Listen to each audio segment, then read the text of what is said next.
Yo, so guys, welcome back to another video, and this is another urinating tree reaction, and this one is back with the Sportsball reaction, and the video is the week in Sportsball NFL Week 5 edition 2020, and yeah, you know how it is. I mean, I react to every time this is posted, basically. It's a few days late, and that's my apologies, but I'm always going to do reactions to these, no matter how sort of late it is, because this is just a reaction that I just feel like is a consistent thing on this channel.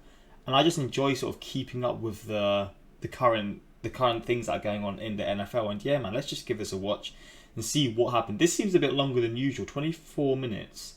His videos don't usually seem to be this long, so I'm guessing there was extra sort of things that happened.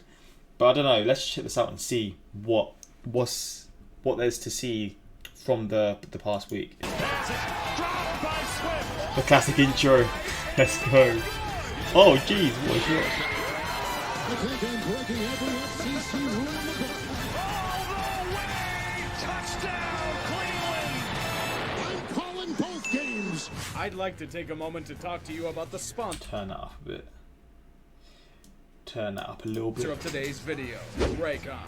Allow me to preach a gospel of wireless earbuds to you. Imagine a place where you can Get your money, bro. I'm happy, man. I know these get copyrighted, so I'm happy that you're getting your money, man. Love to hear that. Just give that. These babies also have a 45-day free return policy, so if they aren't for you, Deserves it, there's man, no honestly. hassle whatsoever. What's the catch? Absolutely nothing. Maybe getting 15% off of your order could help you decide. All you have to do to claim it is to go to buyraycon.com/utree. Remember to thank Raycon for sponsoring this video, and for the NFL for doing whatever they do. Grudge match. Tom Brady versus Big Dick Nick. Two different teams, two different paths, the same destination. Only with much more inaccuracy from Foles. Nick, we know you have a huge appendage, but you have to control it if you're to succeed. With this pep talk, Foles rallies his magical powers to bring Chicago back to the lead. The rest of the game was a battle of defenses. What Brady catch. quickly being devoured by the relentless Bears pass rush and Chicago trying to do anything to generate offense. Their weapon of choice was the field goal. As the Bears squeak by to a 1-point lead, they're looking for their first ever win against Tom Brady. I know, shocking, but he's Close. known for incredible Very comeback close. drives. The dink and dunk, the field general, the man who forgets it was fourth down and gives Chicago the win. Wait a minute. The Titans seem to be the whipping boy for all of society's failings as of late. Corona Chan has taken up a temporary residence with the team. For a group that hasn't had their facilities open for over a week, they are still getting new positive cases. Jesus. They are currently up to 23. There was also a journalist who saw the scoop of a century by stumbling on some news. A group of players gathered for an impromptu practice a week earlier at a high school field. Uh-oh, Tennessee, that's not a good look with everyone on a witch hunt. Practices during a team lockdown, that's illegal. The punishments for such a faux pas could be historic. And with a continued string of days with cases, their matchup with Buffalo is now being delayed. God Behold, Tuesday Night Football. Another brilliant idea for the NFL to eventually milk the shit out of in a few years. New England, unfortunately, has also had Corona Chan make another visit to the team. Oh, that's Just a- like that's a last stinker, time, it's mate. to That's a another stinker. big-name player, Stefan Gilmore. This newest revelation has made the NFL shit its pants once again. Due to both being knee-jerk and not having any idea what the hell an incubation period is, this game is also being delayed. It will now be a matinee matchup before Monday Night Football. At least that's what was supposed to happen. Once again, what the fuck is an incubation period? They reopened both the New England and Tennessee facilities and are shocked that new positive tests emerged? I could have told you that it took potentially up to 2 weeks to manifest enough to generate a positive test, and I'm nowhere near an epidemiologist. So now the Broncos-Patriots game is being delayed to next Another week. game. Broncos-Dolphins was supposed to happen then, but is now being pushed back as well. And will probably begin another cycle of redirections and scrambling that puts Belichick's scheming to shame. You really have no contingency plan for COVID outbreaks. Yeah, but they have a lot of Serious. issues, didn't they? Time to kiss the Didn't rings, realize bitch. that. The Bungles get to play one of their older brothers of the conference. A traditional ass whooping as punishment for reasons of Tyler Boyd a few years ago. The new rich kid in Joe Burrow gets to be beaten up on the playground as the Ravens 17-9. feast on their rotting carcasses. There was only pain and death in Cincinnati. No, that is not what they call Skyline Chili, although it might as well 20. be after this beating. You want it to stop, but I'm sorry, Baltimore doesn't have any benchmarks as to what is justified No. after 2017. They're getting It's smacked. just going to keep going for a good bit. Jets fans, do you want to die yet? Because this newest news will make you want to go even further into the ground. Sam Darnold was successfully killed by Gase. Your new quarterback is the elite complement to his brilliance, Joe Flacco. Even in his twilight, the checkdowns will flare until the end of time. So what this means is that Arizona just has to stand there and watch the Jets try to out-genius themselves at every angle. Kyler did what he usually does and allows the Cardinals to sit back and enjoy what is equivalent to a free win. The Jets look even shittier than before, and now they get the worst start they've had since 1996. 0-5, Jesus, Some man. great organization you have, boys. That's Since the insane. fallout of the first firing of this young season, we now get to see how much of a hack Bill O'Brien truly was. It's not just his terrible game planning, but he had completely pissed off the team. When J.J. Watt is openly calling you out in practice for being useless, that is evidence that you shouldn't be coaching in this league. Watt never bitches, and he did that. And then the team openly rebelled against O'Brien's abrasive coaching style. What? Why do Belichick disciples try to be a more aggressive version of him? Shit doesn't work unless you win. It shows against Jacksonville. Is he really Houston that now being bad? led by a placeholder in Romeo Crennel. It honestly felt like the Texans were much more relaxed, even if the Jags aren't a quality team in most senses. Duval's blatant self-destruction did more than enough to help. Steven Hauschka embraced fat acceptance by going wide with his kicks. The offense followed suit with a case of play-calling diabetes. A halfback pass on a 4th and 1? Why haven't people been fired in Jacksonville for this? In fact, why weren't they fired last season? The tank is back on track, but fuck, this is ugly to witness. The art of the draft bust. Sometimes it takes a while, but sometimes it occurs with rapid speed. Dwayne Haskins has been pretty shit in his sample size, even when apparently talking shit about his production in the locker room. After a double-digit Loss. The time How are you going to gloat about how you played after you lose? That's kind of wild, man. Haskins has been benched for Kyle Allen. That's rough, but honestly deserved. Perhaps that rumored trade will give him the change of scenery he needs to thrive. Didn't help that football team whatsoever. Yes, I called them the football team. Sue me, I'm tired of tiptoeing around it. Kyle Allen's now injured, Haskins has a stomach ailment, and... oh my god. He has returned. Alex Smith. Left for dead while traveling to Jericho, the lost prophet arrives with a fully healed leg. As he returns to his horse to lead his team, he gets the privilege of getting his ass kicked. He by got the leg. absolutely took down. What an Jesus. honor for the years of painful rehab and fears that he may never play again. Hail to the Washington football team. I still don't give a fuck that it's not hip to say anymore. The Falcons are dead. I don't He's even have to such a pretend troll. that they aren't at this point. They're fucking dead. Not just to me, but to the entire NFL world. I had a feeling those past chokes earlier in the year would be ones they couldn't recover from. It's looking like they won't. Carolina may be mostly unimposing, but they appear to be well coached and don't make many mistakes. In these situations, it will be more than enough. Yes, Todd Gurley may be back to rumbling with the rock, but the rest of the team sure as fuck isn't. More soft zone, more weak coverages, more uninspiring schemes. The secondary is wrecked. Matt Ryan is trying way too hard to carry the team. Did he come back? The Panthers Oh. barely have to try to win. 0-5. Another wasted season awaits. I wasn't kidding a few weeks ago. Delete your franchise. You'd have more dignity that way. Several hours after this You gotta feel lifeless for their affair, fans, Dan man. Quinn and Thomas Dimitroff have finally been fired. It's far too late. Did you know Dimitroff has been here for 12 years? I'm surprised he lasted that long after Mike Smith got canned. In hindsight, they should have fired Quinn after 28-3, but it would have looked insane at the time. Now we know that Super Bowl run was a fluke, like most Falcon teams of history. Few coaches have done less with more at the NFL level than Dan Quinn has. All of the talent that is put on that jersey over the past 5 years, and all you get out of it is relentless underachieving? Quinn has been revealed to be a fraud. A man who was carried by one of the most talented defenses in Seattle to relevance. As coach of the Falcons, he's been exposed time and time again. His legacy in Atlanta is set in stone. A total choker. And we're not just talking 28-3, that's merely icing on the cake. We're talking starting a season 5-0 to miss the playoffs. That's We're shocking, talking man. being heavy favorites against an injured Eagles team in January to totally shit the bed. We're talking blowing double-digit leads in the fourth quarter repeatedly. We're talking about kicking a fucking field goal on the goal line in a game they were down by 4 with 3 minutes left. This man has wasted so much that Lehman Bennett is cringing somewhere in disgust. You know what to do now? Keep going. Get rid of Rich McKay as well. This organization needs a thorough nuking. It's the only way to wash away the stench of failure. He's going Arthur in Blank on seems like a good guy, but he's way too loyal to his underlings. In the end, it's cost them far more than what they were worth. Las Vegas's delusions Fair are enough. pretty well known in the NFL world. They don't get respect, they say. Max Crosby is better than Khalil Mack, they say. We just need to get rid of Derek Carr and they'll be a good team, they say. Playing the Chiefs should be a death sentence for any team, as they have lorded over the rest of the AFC West for half a decade, but Kansas City, how do I put this, got into method acting. They really wanted to get into the mindset of their opponents, and that apparently meant getting into a lifestyle of gambling. Take deep shots down the field, but go all out in blitzes and pray man coverage will be good enough to stop the likes of Henry Ruggs and Nelson Aguilar. They lose to the dealer there. Seriously, you made Aguilar look good? The offense is at least clicking and the game is tied at 24. Then the Chiefs try going back to the craps table. Go all on red, they said. Our hand is magic. Black. Kansas City loses everything on offense. The Raiders inject themselves with some of that old school tonic to get them to the promised land. Kansas City loses to an AFC West team, something about as rare as a profitable casino during a pandemic. And you know why this happened, right? Vegas didn't turn the ball over. They kept the game plan simple and effective. It was rewarded with a win. Oh, Jesus. Didn't exactly see this coming. The Battle of Pennsylvania. Nothing brings me more joy than wanting to drink the tears of Philadelphians everywhere.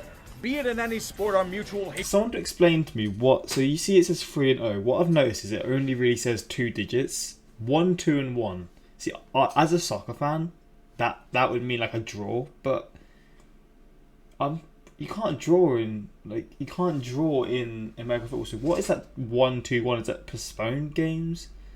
I'm kind of confused about what that means, but if you got, I'm assuming you will know. Let me know what that actually means, because it's confusing me. Hatred of one another is what football is all their about. record. Even with Philly's injuries, the Steelers have to make this into a show. The New Age Steel Curtain chose to power down and allow a battered Eagles offense chance after chance to get into this game.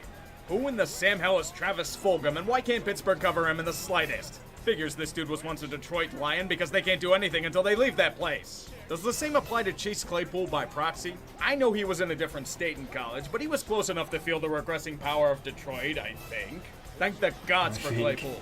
It made things a bit more enjoyable as the Black and Gold Brigade chose to play down to competition yet again.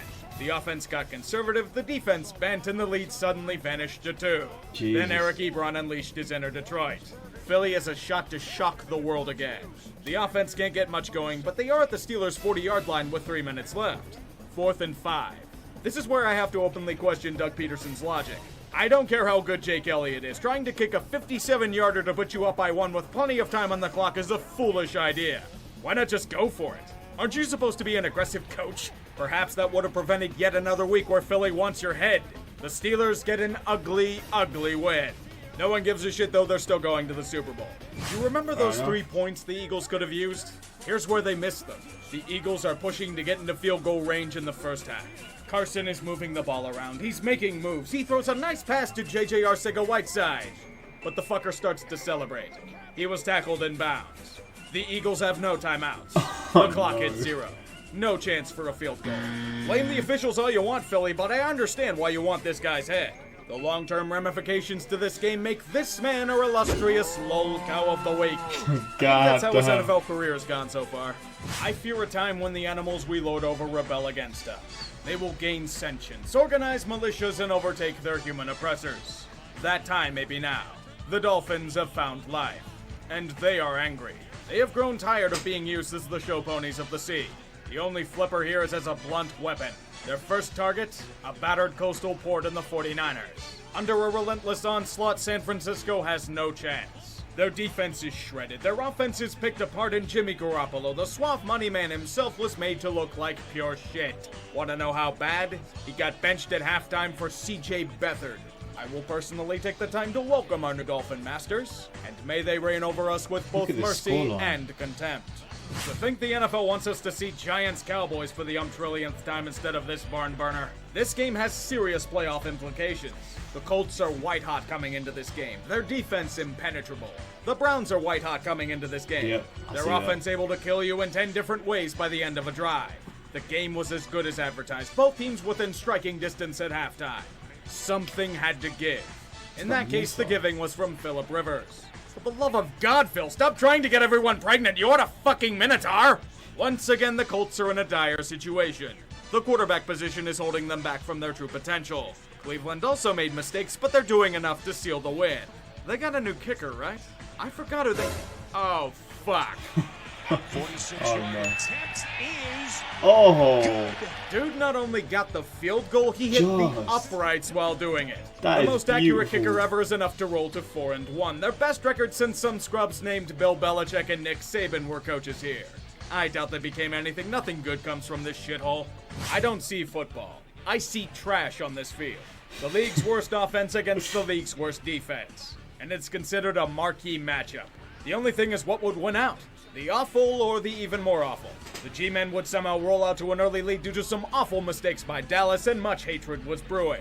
That hatred would eventually lead to a comeback of sorts. A wonderful Daniel Jones fumbled the football, caused a key turnover, and led to a massive momentum shift. Look at that speed. Again. God Let's damn. finish out this concoction of a half with a ripoff of the Phillies special, ironically against a Belichick disciple. That was What a smooth. weird-ass game.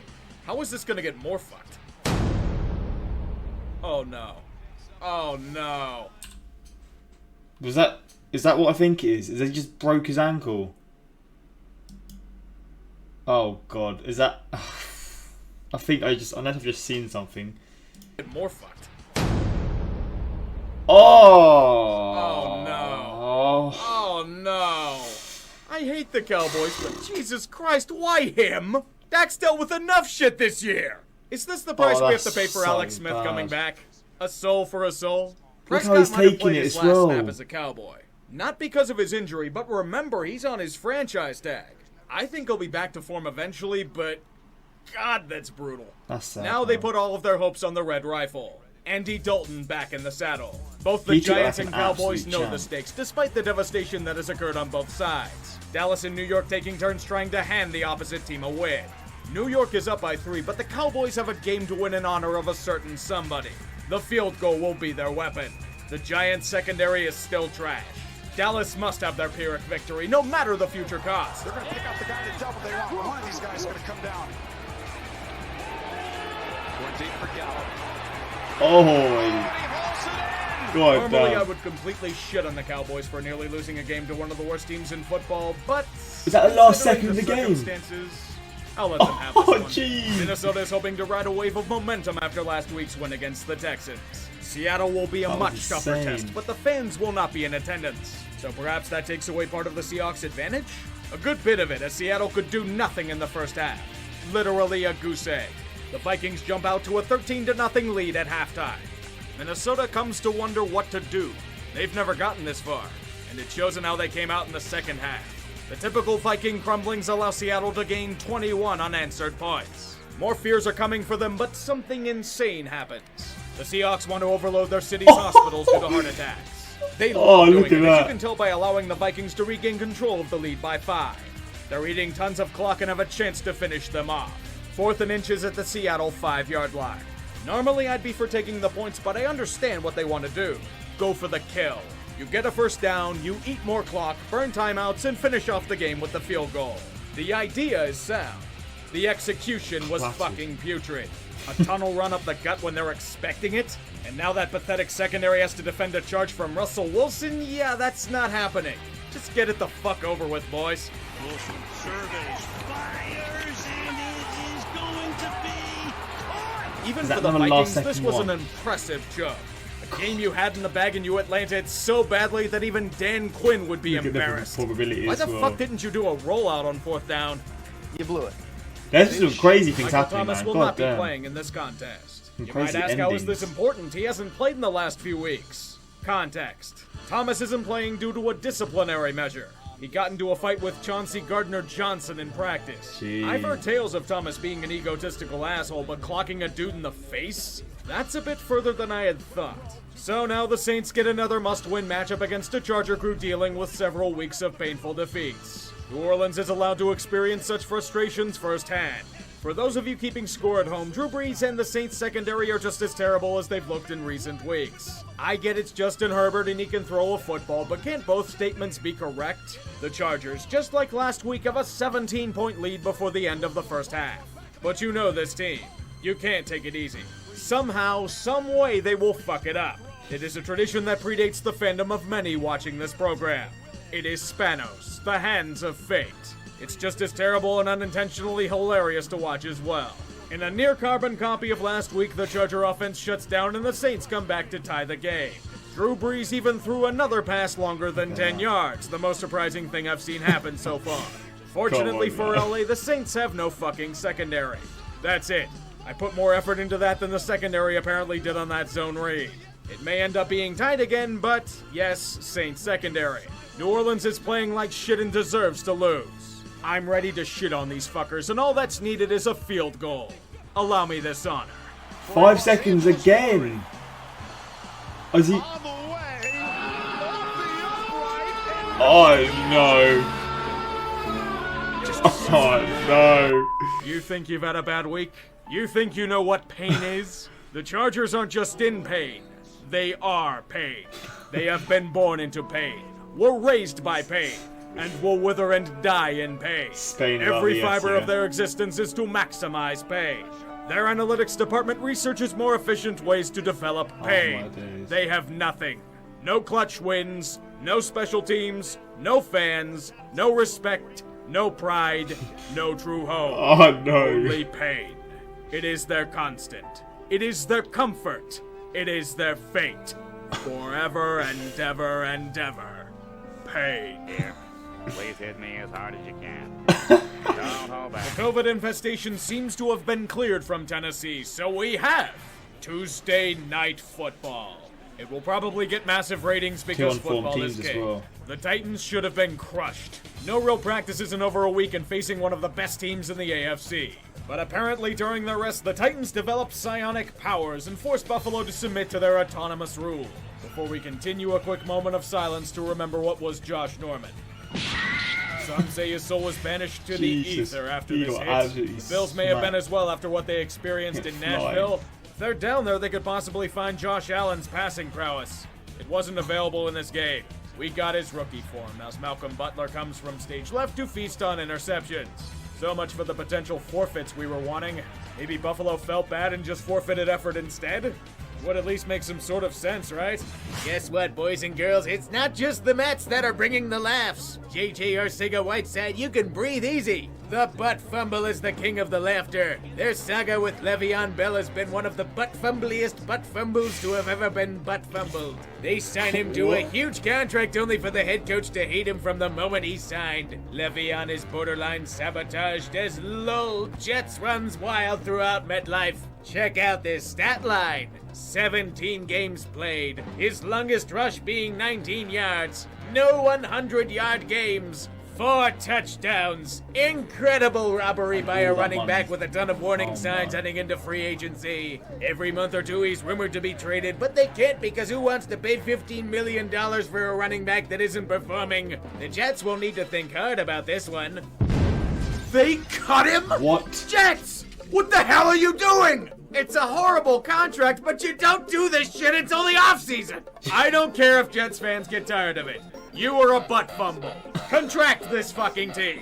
Bring back the New Jersey General. Fuck, even Donald Trump could run a football team better than these clowns. At least he cared about the on-field product in the USFL. When you cut a player, does that mean you have to pay them off? So you have to pay the rest of their contract and then you sort of release them? Or do you just sort of release them without having to pay anything more? Because maybe it works differently. But I'm guessing when you've got a contract, you have to be paid off when getting released or when being cut. That's interesting, though. Fucking hell! It doesn't just stop there. Sam Darnold is being ruined like Fred Wilpon touching a beauty queen. Adam Gase is still here. That's it. It's so bad that Adam Gase being here is a strike against the team. Jamal Adams did the wise thing and fled while he still could. Things are so dire in North Jersey that they'll be begging for Leon Hess and Rich Kotite. When the bottom has been reached, they go even lower. That's why the Jets have usurped the title of and are deservedly the lol cow of the week. Jets, please never change. Hail to Here we go. May these injuries aid in his pestilence. Hamstring. COVID. Unit lost. Unit lost. There's been some crazy things happening, man. Unit lost. Pectoral muscle. Unit lost. Unit Biceps. lost. Quad. Unit lost. Ankle. Unit lost. Another ankle, shoulder, Unit ACL, lost. butt. Unit lost. Mate. Achilles. Ruptured Achilles. Oh, God. Unit lost. Unit lost. You tore the tendons in both your knees. See, to me, that seems like a long injury. But maybe I don't know too much about that sort of injury, but that seems like a very long.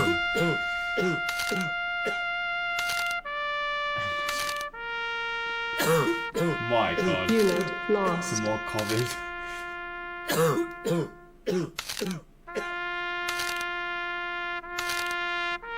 Unit lost. Good time.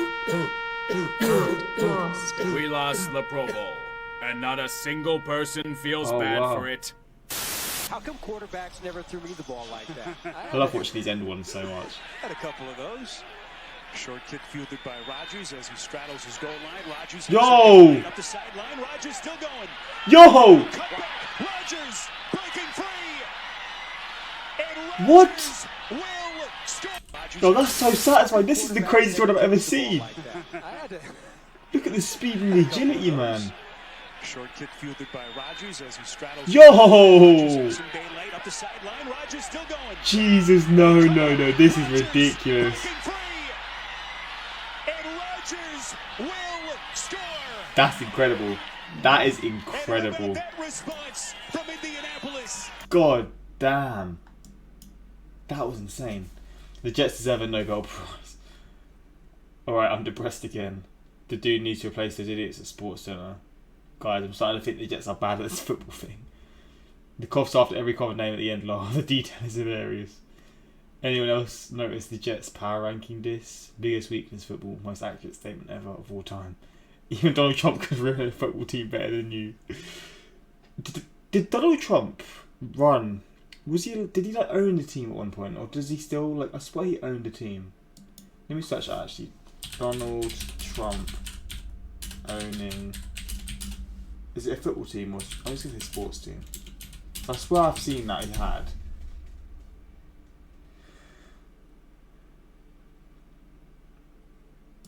Maybe not. I don't even know. Maybe it's another. Wait, owning a football. So he did own a football team then.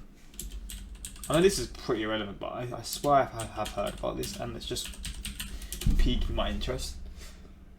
The New Jersey Generals were a franchise in the United States. Okay, so it wasn't NFL. Okay, I see that. That's interesting though. But yeah, they haven't really threw a grown man on the ground. The Jets should be the next half-century of failure. I need to get more half-century failure videos out actually. I really do enjoy the series and there's more to come for sure. But yeah, hopefully you guys enjoy this again. More of this is going to come. I'm going to keep this coming. Again, sometimes it may be like 1 or 2 days late, but I'm going to try and do it as soon as possible. And yeah, man, hopefully you guys enjoyed. And this week seemed crazy. A lot of things happened. Like a lot of late winners, a lot of sort of comebacks, some crazy injuries. That injury in particular was, oh mate. And he took it like a champ as well, but you just saw how sort of devastated he was, and it just makes you realise how much it really means to them. But yeah, hopefully you guys enjoyed this reaction, and yeah, without further ado, like, subscribe, and peace.